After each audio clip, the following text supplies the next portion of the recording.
그 갈리오가 고린도에 속해 있는 아가야 지방에 총독으로 부임을 했을 때 대부분 행정관이 바뀌게 되면은 그 민심을 위해서 민원들을 많이 들어주잖아요. 관례가 그렇습니다. 그래서 유대인들이 그 바울을 고소하기 위해서 끌고 가서 이 재판장 앞에 세웠고 세웠습니다. 근데 총독 갈리오가 볼 때는 이 내용은 뭐 사회 질서를 혼란스럽게 한 것도 아니고 또 로마의 법에 위배되거나 또 사회적 뭐 근간을 뒤흔드는 또 윤리와 도덕적인 문제도 아니고 단지 너희들끼리 율법의 해석에 관한 문제인 것 같은데 이거 왜 내가 관여할 이유가 없다. 너희들끼리 알아서 해라 하고 그 고소한 것을 기각을 시켰습니다. 이 판결은 기독교가 초창기에 아직 그 싹트기 전이잖아요. 기독교회라는 이름이 아직 등장하지 않았을 시기인데 그 초창기 유대교의 한 분파로 그대로 여겨져서 유대교 자체가 그 합법적인 종교였으니까 그래서 복음을 여러 뭐 방해와 어려움도 있었지만 그래도 그 법적인 제도적인 그 보호 아래서 복음을 증거하고 전할 수 있는 법적 토대가 마련이 되었다라는 점. 그래서 바울이 3차 선교여행 마치고 또 로마로 들어가게 되는 그 토대가 되었다라는 부분에 있어서 역사적으로 큰 의미와 가치를 가졌습니다. 오늘 본문은 이렇게 시작이 되는데요. 18절 말씀 상반절에 보면은 바울은 더 여러 날 머물다가라고 되어 있습니다. 우리말로 그냥 얼핏 읽으면 이 사건이 있던 다음에 여러 날 그러니까 며칠 더 있었구나 그렇게 생각하기 쉽지만은 헬라 원문의 여러 날이라고 할 경우는 며칠도 의미도 있지만 몇 주 혹은 몇 개월까지도 다 그 여러 날이라는 그 의미의 단어를 써요. 그래서 어, 아마 이제 6개월 정도 바울이 고린도에 몇 개월 더 머무르게 됐고요. 그리고 그 이후에 이 재판 이후에 훨씬 더 안정적으로 고린도에서 복음을 전했을 것입니다.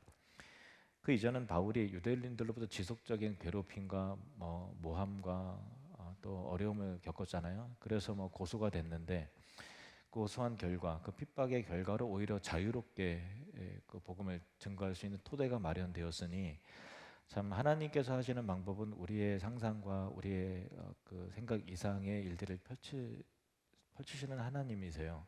우리가 생각에는 이런 과정에는 이런 결과가 올 것 같은 예상이 되지만 우리 생각 너머에 하나님은 섭리 가운데 우리를 다스리시고 또 법을 세우시고 또 나라의 그 정치인들의 어떤 판단과 또 제도와 여러 일들을 통해서도 하나님이 역사하신다라는 것을 우리는 확인하게 됩니다.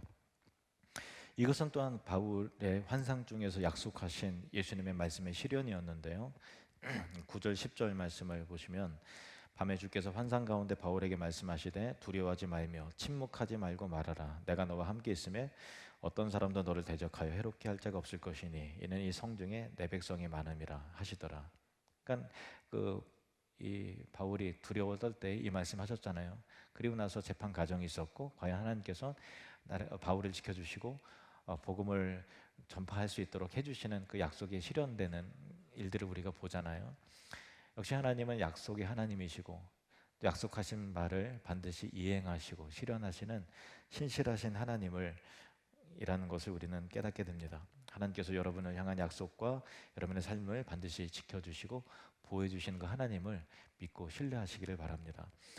바울은 고린도에서 약 18개월 그러니까 1년 6개월간 머물렀고요. 이제는 때가 되어서 2차 선교 여행을 마무리하면서 자기가 나왔던 이 수리아의 안디옥 교회로 가기 위해서 출발을 합니다. 복귀를 하는데 18절 말씀 다시 보시면 바울은 더 여러 날 머물다가 형제들과 작별하고 배 타고 수리아로 떠나갈새 브리스길라와 아굴라도 함께 하더라. 본문에는 나와 있지 않지만 바울의 두 동역자인 실라와 디모데도 당연히 함께 했을 것입니다. 선교 보고를 위해서 같이 함께 했을 것이고요. 주목할 만한 점은 아굴라 부부가 함께 했다는 것인데요. 몇 주 전 설교를 통해서 이미 언급한 바와 같이 이 아굴라 브리스길라 부부는 로마에 사는 사람들이었어요. 거기에서 천막을 제조하고 판매하는 사업가였는데, 천막 제조업자였는데, 로마에서 거대한 그 유대인 폭동이 일어났어요. 글라우디오 황제가 유대인들 안 되겠다. 그래서 로마 시민권이 없는 유대인들을 다 추방을 해버립니다. 근데 브리스길라는 로마 사람이고 아굴라는 이제 유대인이었는데, 아굴라는 아마 로마 시민권이 없었던 것 같아요. 그래서 아내인 브리스길라도 같이 추방을 당하는데 갑자기 살 길이 막막해지는 거죠. 그럼 어디로 가야 되나 하다가 고린도에 정착을 하게 됩니다. 그 이유인즉슨 당시 여러분 잘 아시는 그 올림픽 대회가, 올림피아가 아가야 지방에 있거든요. 인근 고린도 인근 도시인데 거기에 4년에 한 번씩 그 경기 대회가 열리잖아요. 그 비슷한 경기가 이스트미아라고 하는 대회가 고린도에서도 2년에 한 번씩 열려요. 그러면 수많은 인파가 몰려들죠. 선수들은 물론이거니와 관광객들 그리고 군인들도 대거 몰려드는 큰 행사인데, 근데 숙박 시설이 부족하니까 그 당시 천막을 사서 거기에 이제 그 숙박을 하는 거죠. 잠을 자는 거예요. 그래서 그 경기 대회 특수가 있어서 거기 가면 이제 천막 수요가 많으니까 그래서 아굴라 부부가 천막을 만들어 팔기 위해서 고린도에 왔던 것이고, 그 즈음에 같은 천막 기술이 있었던 사도 바울을 만나서 동업을 하면서 바울의 영향을 많이 받는 거죠. 1년 6개월 동안 이 아굴라 부부에게는 정말 놀라운 그 바울을 통한 그 그리스도의 그 복음을 더 깊게 알게 되고 놀라운 그 삶의 변화가 일어나게 되는 거예요. 그래서 1년 6개월 후에 바울이 고린도를 떠날 때 우리도 같이 가길 원합니다. 이렇게 해서 아굴라 부부가 같이 떠나게 되는 것입니다. 그런데 어떻게 보면은 이제 사업이 이제 뿌리가 내리는 시점이고, 또 1년 6개월 후면 아무래도 사업이 정착이 되고, 또 2년에 한 번씩 큰 대회가 열리게 되면 이제는 또 대회 시즌이 와서 그 특수를 누려야 되는 시점이거든요. 그래서 장사가 잘 돼야 되는 그 상황인데 떠난다는 게 쉽지 않았을 텐데, 그만큼 아굴라 부부의 삶에 있어서는 이 세상의 출세라든가 돈을 버는 어떤 그 성공적인 사업가의 모습이 과거에는 있었을지 모르겠지만 지금은 인생의 가치관이 바뀐 거예요. 인생의 궁극적인 목적이 무엇이며 어떻게 살아야 되겠다라고 하는 또 삶의 가치관 자체가 그 우선순위가 바뀌게 된 것이죠. 그래서 이 아굴라 부부가 바울과 함께 주님 나라를 위해서 살기로 결단하는 것입니다. 이것이 이 부부의 인생의 가치관이 바뀌었다라는 것을 의미하는 것이고, 인생의 참된 의미가 무엇이고 또 참된 목적이 무엇인지를 바르게 깨닫고 적용하게 된 것이었습니다. 여러분, 예수님을 믿는다는 것은, 그리스도를 나의 주님으로 고백을 한다는 것은 우리의 생각이 바뀌고 가치관이 바뀌고 인생관이 바뀌는 것을 뜻하죠. 개인의 야망이 아니라 하나님 나라를 꿈꾸는 사람으로 변화가 되고 하나님 나라의 동역자로 세워지게 되는 거예요. 그게 예수를 믿는 거죠. 근데 만약에 내가 교회를 다닌 지 1년이 되고 10년이 되었는데 나의 생각에 그 이전과 동일한 생각을 가지고 있고 인생의 방향이 바뀌지 않고 가치관이 바뀌지 않았다면 죄송하지만 그 사람은 교회를 그냥 다닌 것이지 그리스도의 제자가 되거나 하나님 앞에서의 신실한 성도로 살아내지 못한 것이거든요. 자기 자신의 믿음을 한번 점검해 보십시오. 내가 예수님 믿기 이전과 이후, 그리고 또 하늘드림교회 다니기 이전과 이후 분명하게 생각과 또 가치관의 변화가 일어났는가 면밀히 보시고 여전히 그대로인 것 같은데 하면 믿음에 문제가 있습니다. 자기 자신을 점검해 보시길 바랍니다. 수리아의 안디옥을 향해서 출발한 바울은 일행과 함께 배를 타기 위해서 고린도 근처의 항구였던 갱그레아로 가게 되었습니다. 갱그레아는 고린도 남동쪽에 한 10km 정도 떨어진 가까운 인근의 작은 항구 도시였습니다. 바울이 고린도에서 사역할 때 계속 고린도만 머물렀던 것이 아니라 고린도 인근의 여러 도시들도 같이 복음을 전하고 교회도 세우고 했던 일들이 있었습니다.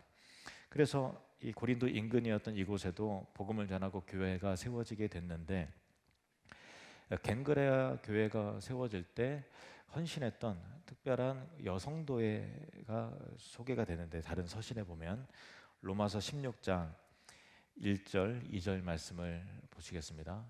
로마서 16장 1절, 2절. 내가 겐그레아 교회의 일꾼으로 있는 우리 자매 베베를 너희에게 추천하노니 너희는 주 안에서 성도들이 합당한 예절로 그를 영접하고 무엇이든지 그에게 소용되는 바를 도와줄지니 이는 그가 여러 사람과 나의 보호자가 되었습니다. 아마 여기 베베가 나오잖아요. 베베라고 하는 여자 성도의 이름이 언급이 되는데, 이 겐그레아 교회가 시작될 때 그녀는 자신의 집을 교회로 거처로 내어놓는 헌신을 했을 것이고요. 그리고 로마서를 기록할 때는 바울이 고린도에 머물렀을 때 3차 선교 여행 과정 가운데 고린도에 또 와요. 고린도에서 로마에 있는 성도들에게 편지를 쓰는데, 이 베베가 이 편지의 전달자로 아마 보냄을 받는 것 같아요. 그래서 이 서신에는 이 베베에 대해서 여러 사람과 이 여인이 나의 보호자가 되었다, 이렇게 그 엄청난 표현으로 소개를 하고, 또 그를 이런 귀한 여인이니 너희들이 잘 영접해서 그녀의 필요를 잘 채워줬으면 좋겠다 하고 로마의 성도들에게 이 베베를 특별히 당부할 정도로 바울이 굉장히 신뢰하고, 또 바울이 이 여인을 통해서 여러 성도들이 보호받는 그런 특별한 헌신자였고, 그 겐그레아 교회, 고린도 옆에 있는 겐그레아 교회의 이 거점이 그 특별한 헌신이 기억될 만큼 참 대단한 믿음의 훌륭한 사람이 이 베베였습니다. 그러고 보면은 바울의 사역에 있어서 여러 그 여성들이 많은 힘이 되어주고 신실한 동역자가 되었음을 우리는 알게 됩니다. 오늘 본문에도 보면요, 18절을 다시 읽어보면 상반절에 바울은 더 여러 날 머물다가 형제들과 작별하고 배 타고 수리아로 떠나갈새 브리스길라와 아굴라도 함께 하더라, 이렇게 되어 있어요.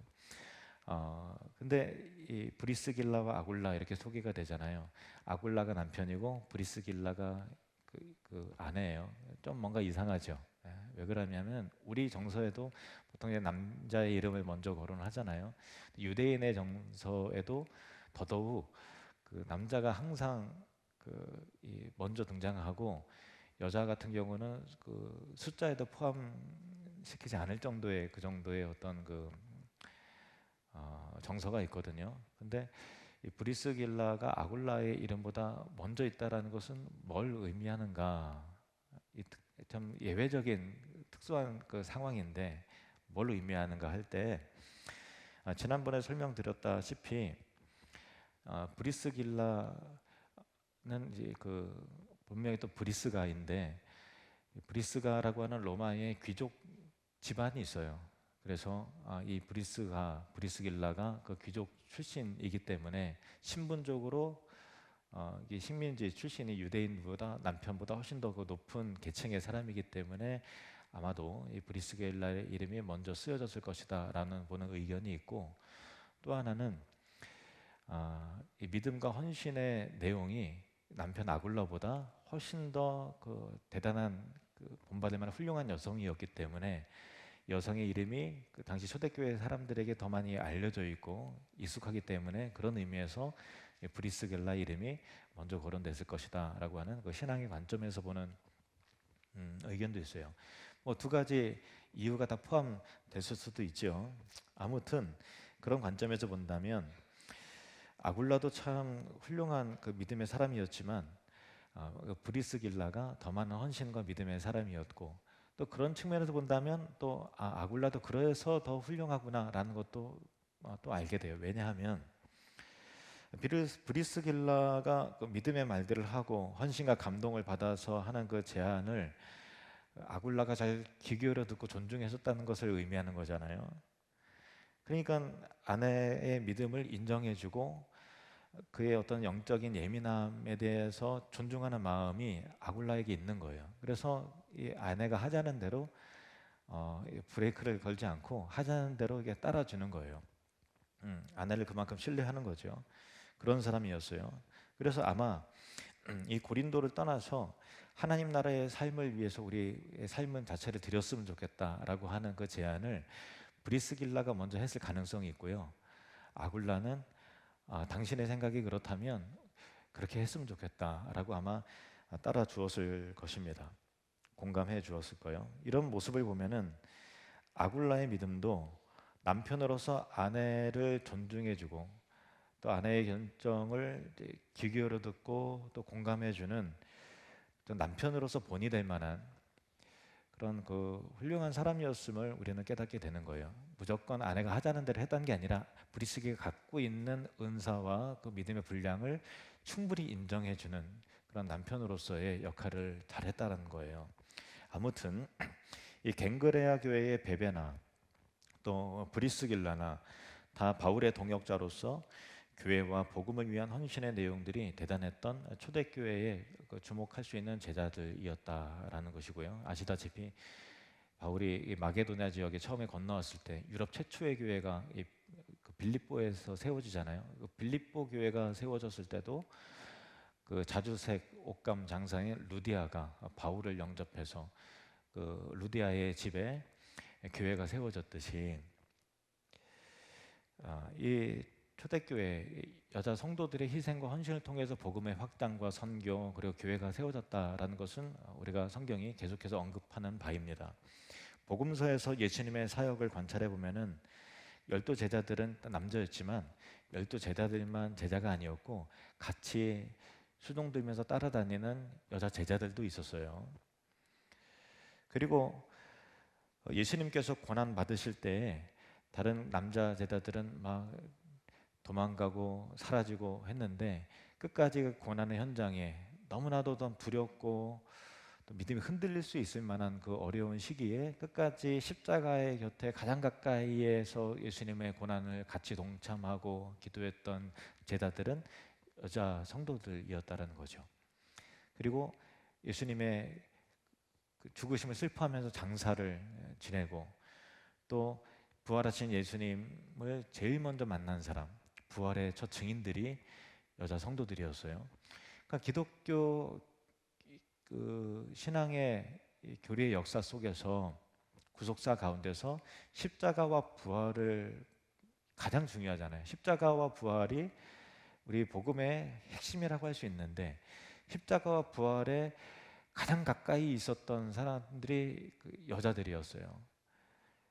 그런 면에 있어서 참 그 성경에 보면 여자들의 그 믿음과 또 신앙의 내용들을 굉장히 잘 주목을 합니다. 그리고 초대교회가 세워질 때도 마가의 다락방, 여러분이 잘 아시는 마가의 다락방이라고 하는데 그 마가 요한의 다락방인데 우리가 마가가 익숙하기 때문에 마가의 다락방이라고 하지만 그 당시에 마가 요한은 청소년이었고 그의 어머니인 마가 요한의 어머니인 마리아가 자신의 집에서 기도할 수 있도록 예배할 수 있도록 거처를 마련을 이렇게 한 거죠. 그 당시 초대교회는 굉장한 핍박이 있었을 때 그렇게 자신의 집을 교회로 내어놓는다는 것은 같이 어려움에 빠질 수도 있는 굉장한 희생과 그 어려움을 감수해 나가는 거거든요. 그냥 집이 넓으니까 여기 오시오 하는 그 정도가 아니라 대단한 희생과 섬김이 필요한데 그 모든 것들을 이 마가 요한의 어머니인 그 마리아가 잘 감당을 한 거예요. 초대교회도 그렇고 선교적 여러 교회들과 복음의 역사 속에서 여자 성도들의 희생과 섬김은 굉장히 그 탁월했습니다. 그래서 성경의 역사뿐만 아니라 우리 기독교 역사 속에서 여성도들의 믿음과 헌신의 크기는 정말로 보이지 않게 정말 대단하죠. 오늘날도 교회가 세워지고 부흥하는 데 있어서 여성들의 기도와 헌신과 믿음의 분량과 희생과 그 사랑은 그 남자들보다 탁월한 그 뭔가가 있어요. 가만히 생각해 보세요. 우리 교회 비전 11만 가운데 이 캄보디아의 끄닥 은혜교회, 또 트모방 비전교회, 또 로스 아미고스 교회에 있어서 많은 섬김과 희생과 헌금들이 있는데 그게 가만히 생각해 보니까 그 여자분들에 의해서 이루어진 거예요. 여자들의 저도 그렇고 여자들의 그 섬김과 그 믿음의 분량은 현실 중심의 남자들을 뛰어넘는 그 뭔가가 있는 거예요. 그러니까 참 대단하죠. 우리 교회도 대체로 그렇더라고요. 우리 교회도 여자분들이 참 희생과 수고, 헌신이 많습니다. 그래서 그 남편들은 아내들을 바라볼 때 아내의 믿음과 주님을 사랑하는 마음과 또 교회를 사랑하는 마음이 자신보다 더 탁월하다고 공감되어지면, 물론 이제 남편이 더 탁월한 경우도 있죠. 그렇지만 이제 대체로 아내의 믿음의 크기가 분량이 더 크고 주님을 사랑하는 마음이 더 크다고 생각되면 아굴라처럼 아내가 하자는 대로 하기만 해도 상 받습니다. 아굴라처럼 아내의 믿음을 존중해 주면서 발걸음 같이 해서 동역만 해도 탁월하게 쓰임 받는 하나님의 사람이 된다라는 거예요. 그래서 가정 안에서 이 남편들은 아내의 믿음과 또 어떤, 물론 이제 휘둘려 나간다는 그런 의미가 아니라 아굴라처럼 존중이 여겨짐을 통해서, 아굴라처럼 아내에게 주신 어떤 열정과 희생과 믿음의 분량과 기도의 내용과 응답을 충분히 공감하고 존중이 여겨주면서 나아갈 때 초대교회에 놀라운 역사가 일어나는 거예요. 예수님의 사역도 그랬고 바울의 사역도 그랬어요. 여자들 빼면 시체예요. 그래서 가정 안에서 부부간에 그렇게 하나 되어 존중이 여겨지는 은혜가 있었으면 좋겠습니다. 사실은 오늘 설교가 뒷부분이 이제 그 갱그레아에서 바울이 그 소원이 있었으므로 머리를 깎았다라고 하는 내용까지 사실 다뤄야 되는 그 내용이 있는데, 어쩌다 보니까 좀 시간이 길어져서 지체돼서 오늘은 이렇게 좀 애매한 시점이긴 하지만 말씀을 맺도록 하겠습니다. 기도하시겠습니다.